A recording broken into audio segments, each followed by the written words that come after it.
Let's now get you some updates from the United Kingdom, where heading into the general elections, donations are pouring in for the British political parties.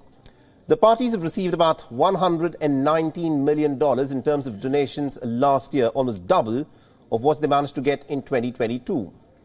The Labour Party has got its highest ever amount of private donations across 2023. The party has now raised $16 million from individuals and companies. It received almost about $7 million from trade unions that have been historically Labour's biggest donors. The second highest annual sum for private donations was over $14 million in 2005.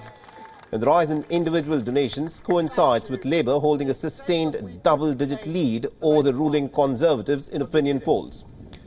The Conservatives also had a successful fundraising year. They've accepted about $61 million in terms of donations over the last year, of which $46 million had come from individuals. And it also marks a pretty significant increase on 2022, when the Conservatives had accepted just $17.9 million in terms of donations. Now, the United Kingdom's Election Commission data has come as speculation continues to mount over the timing of the next general election in the United Kingdom. It is expected to be held in the autumn season in the country that starts around November. Labour has in fact been pushing the government to call for a general election sooner, while it enjoys a 19-point lead.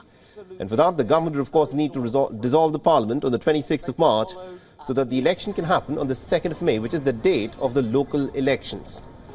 The latest the general election can be held in the United Kingdom, as things stand at this moment, is in January 2025. All right, now to give us more perspective on this, we're being joined by our correspondent Stuart Smith, who's joining us live from London. Stuart, this is a bit of an interesting bit of data that has come in, where Labour seems to be pretty confident in terms of how it is able to rake in the political donations. Does it mean that Labour is increasingly confident that if the elections are to be held, that they would trounce the Tory party?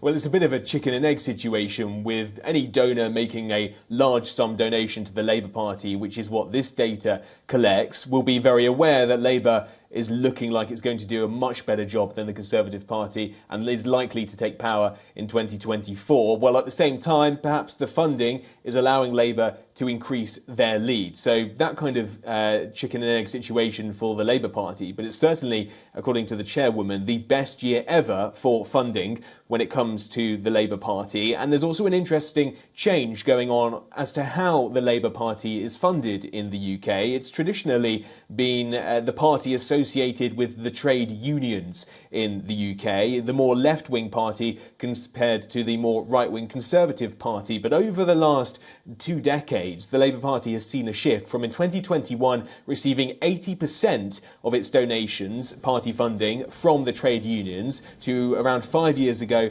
receiving 40% from the trade unions, and now 2023 receiving only a third from the trade unions. Stepping into that gap are private individuals, often business big players in the business industry here in the UK, with Labour's largest donor at the moment contributing around $4.5 million, a man who used to run a glass repair business in the UK. So a vote of confidence from business, while Labour shifts to angle itself as a viable alternative for those interested in creating a business-rich environment in the UK, which is traditionally what the Conservatives branded themselves as. And one of the critiques from the Conservatives used to be that Labour's bought and paid for by militant trade unions. At this election, that statement won't really fly anymore amongst voters.